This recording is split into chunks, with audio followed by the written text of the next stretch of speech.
السلام علیکم where dialogue with professor اکرم میرانی اور میں ہوں ڈاکٹر خالد اقبال۔ آپ جانتے ہیں کہ ہمارا وطن عزیز پاکستان مختلف بحرانوں سے گزر رہا ہے، جن میں اقتصادی بحران سر فہرست ہے۔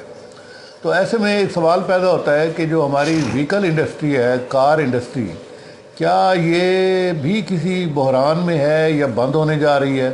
اس سوال کا جواب لیتے ہیں جناب پروفیسر اکرم میرانی صاحب سے۔ ڈاکٹر صاحب، آپ کو یاد ہوگا کہ ہم نے ایک پروگرام کیا تھا انجن کے اوپر کہ انجن اپنی موت اس کی قریب آ گئی ہے، جو یہ کمبشن انجن جس کو ہم جو پیٹرول اور ڈیزل سے چلتا ہے، گلوبلی اس کے اوپر بہت ورک ہو چکا ہے، اور چائنیز ہیں، انڈینز ہیں یا یورپ کے ممالک ہیں، چونکہ وہاں انرجی کی کمی ہے تو وہ اس کوشش میں لگے ہوئے ہیں کہ اس انجن کی جگہ بیٹری آ جائے، یا اگر انجن محفوظ بھی رہتا ہے تو وہ ہائیڈروجن انجن ہو، ہائیڈروجن کمبشن، یا اس میں ہائیڈروجن استعمال ہو یا امونیا استعمال ہو۔ اس کو ایک طرح کا واٹر انجن بھی کہتے ہیں۔ تو وہ چونکہ جب وہ ہائیڈروجن کی برننگ ہوتی ہے تو پھر یہاں دھواں نکلتا ہے، اس میں سے ویپرز نکلتے ہیں، پانی کے بخارات نکلتے ہیں، تو اس حوالے سے اس کو واٹر انجن بھی کہتے ہیں۔ تو ان دو کا مستقبل ہے، یعنی آج اگر ہم 2024 میں بیٹھے ہیں تو آپ یہ سمجھیں 2-3 سال کے اندر وہ انجن بھی مارکیٹ میں ہوگا، اور بیٹری والی گاڑیاں تو اب بھی آپ کو معلوم ہے ہائیبرڈ بھی ہیں، بیٹری والی بھی ہیں، موٹر بائکس بھی آ چکی ہیں۔ تو یہ 2-3 سال کی گیم ہے۔ اب مسئلہ یہ ہے، پاکستان کی کار انڈسٹری بہت یعنی انحطاط کا شکار ہے۔ آپ یہ دیکھیے کہ یہ فرض کریں ہم سزوکی کو لیتے ہیں، چھوٹی کار، عام آدمی کی کار ہے۔ سزوکی کو یہاں یہ آئی تھی میرے خیال ہے 84 سے یہاں یہ سزوکی بننے لگی ہے۔ اب 84 اور آپ دیکھیں 2024، 40 سال ہو گئے۔ اب 40 سال میں اس سزوکی چھوٹی گاڑی کی 4 ماڈل ہی صرف آئے ہیں، 4 بھی شاید نہیں ہے، 3 ہیں۔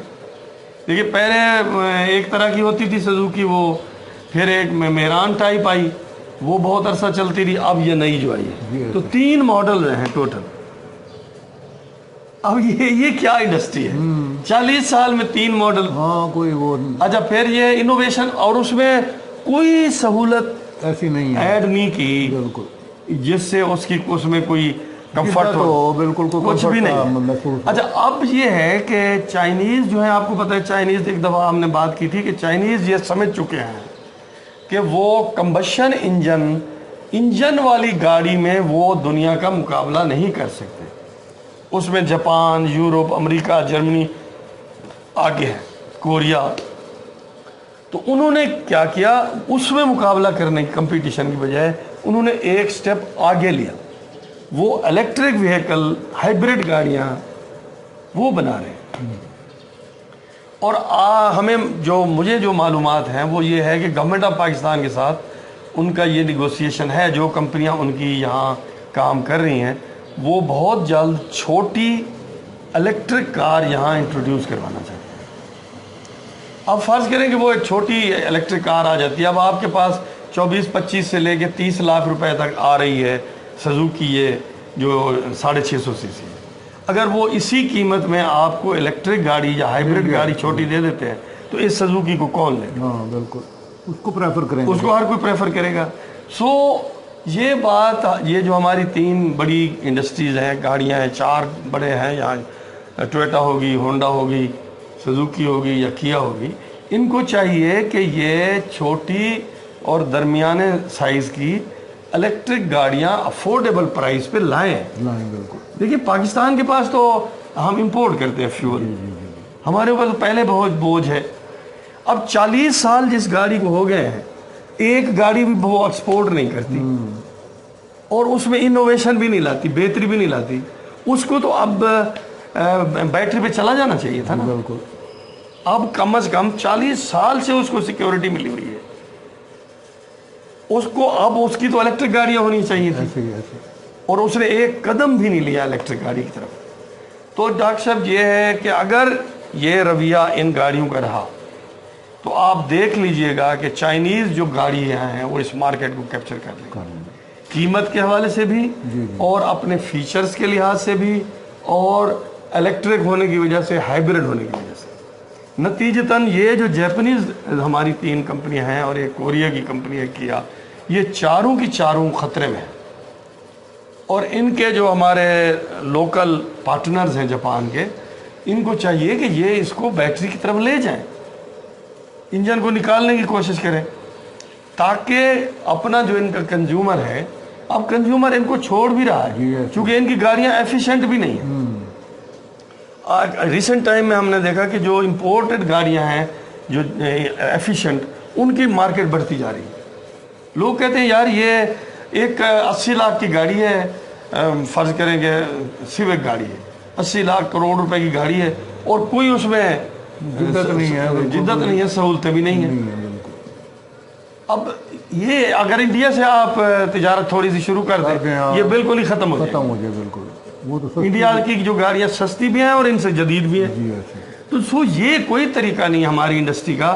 بھئی وہ انڈسٹری تو یہ کہے کہ جس کو 2 سال 5 سال 8 سال ہو گئے کہ جی ہمیں تحفظ مہیا کریں، 40 سال جس انڈسٹری کو یہاں ہو گئے اس کو کیا تحفظ مہیا کریں؟ تو اس کے لیے یہ حکومت سے ہم کہیں گے کہ وہ اس کے انڈیا کا دروازہ بھی کھولیں ٹریڈ کا۔ انڈیا سے دیکھیں، ٹریڈ انڈیا سے پاکستان نے بند کی تھی، تو آہستہ سے اس ٹریڈ راستے کو کھول لیں، بجائے اس کے کہ لوگ یہاں بالکل بری شے مہنگی قیمت میں خریدیں اور وہ مستقبل بھی اس کا نہ ہو۔ اب آپ دیکھیے کہ فرض کریں 4 سال 5 سال بعد ہر طرف بیٹری والی گاڑیاں آ جاتی ہیں، تو ہم نے اتنی انجن والی گاڑیوں کا ہم کیا کریں گے؟ بالکل یہ سب سکریپ ہو جائے گا، ان کا خریدار ہی کوئی نہیں ہوگا، ایسے ہی ہوگا۔ اب آپ کا جو CNG اسٹیشن تھے بند ہو، اب اس جگہ کا کوئی خریدار ہے؟ اچھا، جو CNG کی کٹس لگی ہوئی تھی پھینک دیے، اربوں روپے کی کٹس آئیں، وہ نکلوا کے پھینکنی پڑی، تو پھر اسی طرح ہوگا ان سب کا۔ تو گورنمنٹ کو چاہیے اس حوالے سے جو ہماری سائنس اور ٹیکنالوجی کی منسٹری ہے وہ اس پہ غور کرے اور ان گاڑیوں والوں سے مل کے بیٹھے کہ بھائی آپ ایک ٹائم فریم 2 سال 3 سال کا لیں، ان گاڑیوں کو تبدیل کریں، ماڈیفائی کریں، الیکٹرک گاڑیوں کی طرف لے جائیں، اور ساتھ ہی ساتھ جو ایگزسٹنگ ہمارے ہم غریب ملک ہیں، جو ہماری ایگزسٹنگ گاڑیاں پرانی ہیں ان کو بھی بیٹری پہ کرنے کا ایک پلان چلائیں اور اس میں سے پیسہ کمائیں، جس میں آپ بھی پیسہ کمائیں، لوگوں کو بھی سہولت ہو اور ملک کو فائدہ ہوگا کہ اس سے آپ تیل اور گیس آپ کو نہیں منگوانی پڑے گی، ماحولیات میں بہتری آئے گی۔ پہلے دیکھیں گرمی کتنی شدت کی ہیٹ ہے، ٹیمپریچر بڑھ رہا ہے بالکل، تو اگر آپ انجن سے بچ جائیں گے، نکل جائیں گے، تو آپ کے روڈ کے اوپر بیٹری والی گاڑی جو وہ ہیٹ تو نہیں پھیلائے گی۔ صحیح کہہ رہے ہیں۔ تو اس طرف نہیں جاتے، تو یہ تینوں چاروں جو ہماری گاڑیاں ہیں یہ 2030 سے پہلے یہ بند ہو جائیں گی۔ جی ناظرین، اسی کے ساتھ ہی ہمارے آج کے اس سیگمنٹ کا وقت ختم ہوتا ہے، اجازت دیجیے، اللہ حافظ۔